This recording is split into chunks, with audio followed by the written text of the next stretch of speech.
Tim, let's talk college football, and I want to start with Tennessee quarterback Nico Iamaleava. Reports have surfaced that there are some contract disputes between Nico and Tennessee football. Now, Nico's father came out and said that this is inaccurate, but it seems to me this is always the natural conclusion of where name, image, and likeness as pay-for-play was going to take us. I would like your true fashion, unfiltered Timmy B thoughts on this, and maybe with respects to the NCAA versus House case that is sort of coming along and wrapping up.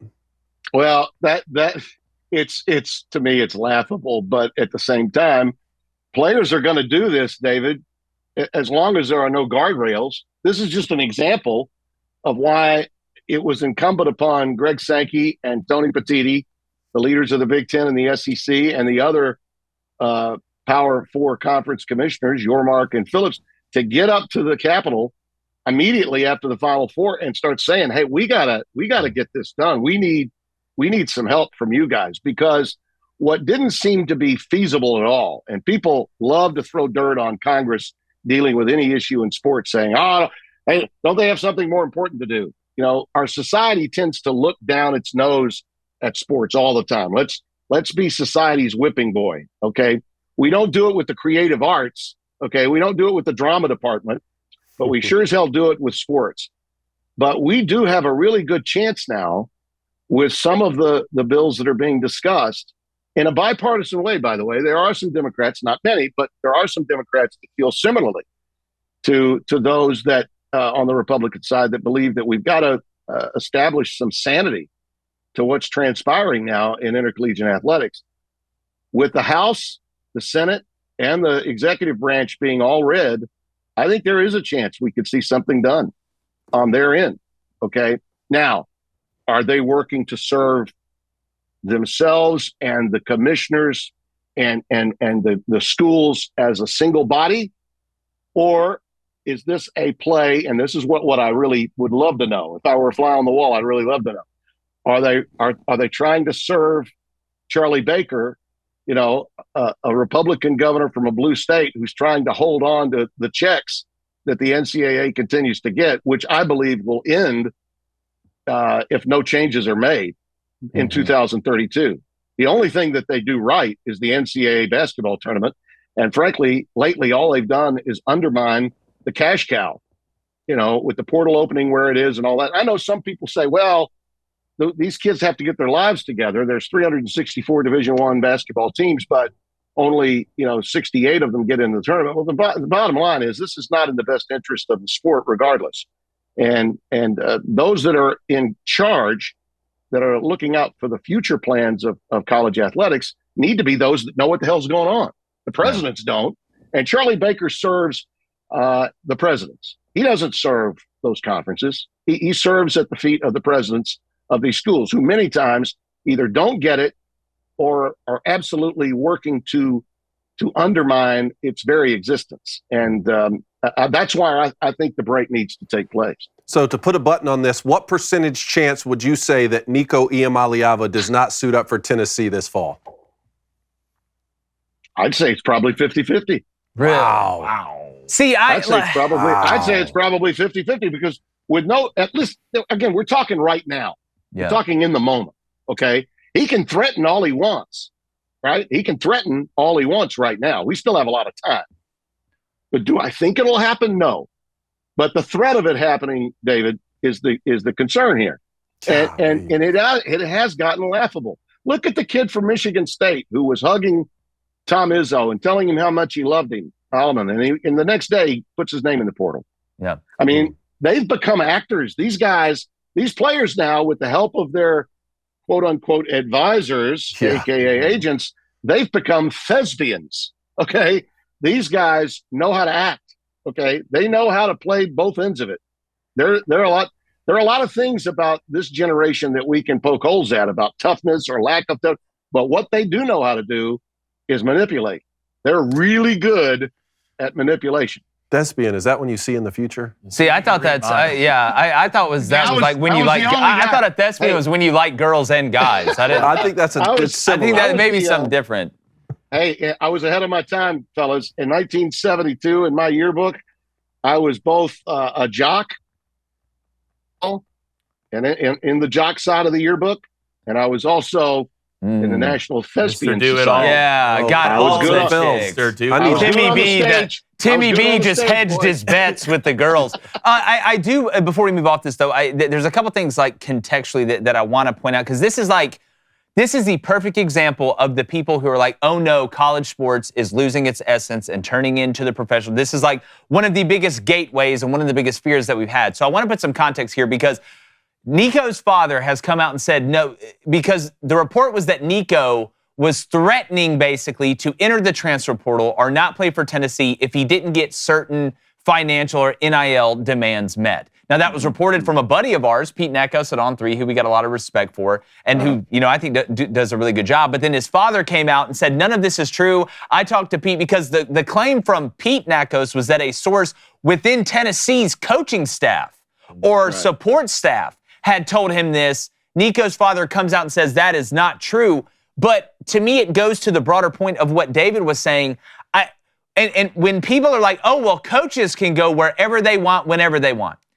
That's not true, really. By the end of this episode, another family farm will have closed in the United States. Now, it's not our fault personally. That's just how it goes. But you can spring into action by subscribing to Good Ranchers today to make a positive impact and support American farms and ranches. Because for anything like us, you want to know that your dinner wasn't shipped from the other side of the planet. And now is the perfect time to check out the fantastic boxes at goodranchers.com. So here's the deal. Their meat's born, raised, and harvested right here in the good old US of A. And there's no antibiotics, no added hormones, no seed oils, just meat. Imagine that, one ingredient you can pronounce without having to have a chemistry degree. Now, these folks practically show off when it comes to transparency about where your food is coming from. All their meat is farm to table. No mysteries, meaning you're supporting American ranchers while serving food that won't make you question your life choices at 3 a.m. They even have Gulf of America shrimp. Yeah, you heard that right. It sounds even better. Because even the map is tired of imported meat and seafood. Now, we've eaten Good Ranchers for the past 3 years. We've made what you feel like every recipe possible, and it's always fantastic, regardless of the option. I mean, my wife has just found new ways to make great food. Had bone-in ribeye the last 2 nights, actually, which thank you, Good Ranchers. Yeah. Thank you all for helping feed my family. Yeah. So make sure you spring into action and check out their promotion to give back to American family farms and ranching tradition while saving money on high-quality, locally sourced food. Because when you sign up, you'll get free bacon, ground beef, seed oil-free chicken nuggets, or wild-caught salmon in every order for a year. Plus $40 off, but you got to use the code BOOSTER. So unless you want mystery meat, visit goodranchers.com today, use code BOOSTER, get that free meat for a year and $40 off your first order when you use code BOOSTER. Good Ranchers, American meat delivered. They are held contractually. There are clauses in that. There are buyouts. There are things that are obstacles in the way of you just saying, screw it. Pop Isaacs, for example, commits to Ole Miss from Creighton, says, I'm going to Ole Miss, then now just flipped it, and he's going to Houston, I believe.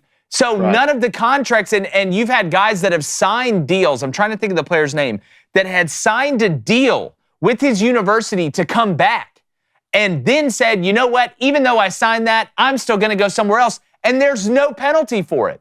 We're not against NIL as a group. We get paid for our name, image, and likeness. My thing is, at the end of the day, can we just have contracts that have consequences? Because that does 2 things. I hope you're right. Structurally, it helps. And 2, it's a great lesson for young people. But isn't there already one? Like, I thought apparently Tennessee not. And Nico already had a contract for his $8 million NIL package for 3 seasons. Where's that? That's what I'm saying. Where It's can I look null that and up? void, The apparently. way that I can look up Aaron Rodgers' contract. It's apparently it holds no water. Apparently it holds no water. That's the biggest problem. Because if you tell me, okay, like David, you signed an $8 million deal to play quarterback at Michigan or whatever. Like, if you opt out of this deal, there is a clause in there that says you have to pay this money back or you have to sit out a certain amount of time. But there are no breakers for these players right now. So it is not like the coaches. It's nothing like the coaches. So that's my biggest qualm with it. And that's kind of the situation with Nico and Tennessee. Yeah, you're absolutely right.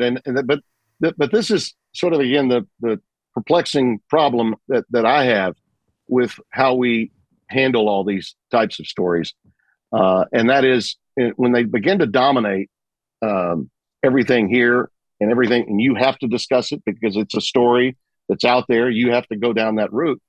What we're doing in so many ways is counter to to what every other major sport that draws audiences that are incredible and are the closest audiences that we have to the sacred cow that is the NFL. And that is, a PR problem on top of a PR problem that continually college football does to itself, college athletics does to itself. All these things can be taken care of if we just have the people that count, the ones that are really in the position to make a difference, okay? And that's why I come back to putting it on the commissioners of the main conferences. And really, if I say the 4 conferences, the other 6 really matter too, and they'll fall in line. Their very existence depends on, the 4 understanding that they need them. They need them to fill out a schedule. They need to make sure that the college experience is great at other places too. But we're not going to get there until we have, and I think this is why you see these guys in D.C. this week, as soon as the Final Four was over, because they know they're from Congress. And I think that, there's a lot more that's more important than this right now for Mr. Speaker of my hometown in Shreveport-Bossier, Mike Johnson, to deal with, and Thune in the Senate. But it's got to get to a point where we do something, okay? Because those guardrails cannot be established unless there are some rules that are in place that everybody has to adhere to, not just state by state by state by state. Some things can go back to the states, okay? I'm okay with that. But when it comes to college athletics, when we're talking about the number of Division I teams in college football and that, which is about a third that of college basketball, we need to have some across the board guardrails, and we're not going to get there without everybody that matters working together. And I do think that they're trying. That's why I've been, a proponent of what Sankey and Petitti are doing, even though a lot of people, the bleeding heart liberals especially, want to go after them, because they say it's all about them taking care of their constituency. I know they've earned that moniker in many cases, okay? And I've lampooned them, as you know, many times when I felt that way. But this time I think what they're doing is for the greater good. Hey, everybody on YouTube, appreciate you guys being here. Do us a favor, like everybody asks, hit that like button, hit that subscribe button. But when the survey asks you at the end whether you liked the video or not, hit like, even if you didn't, because that's the American thing to do.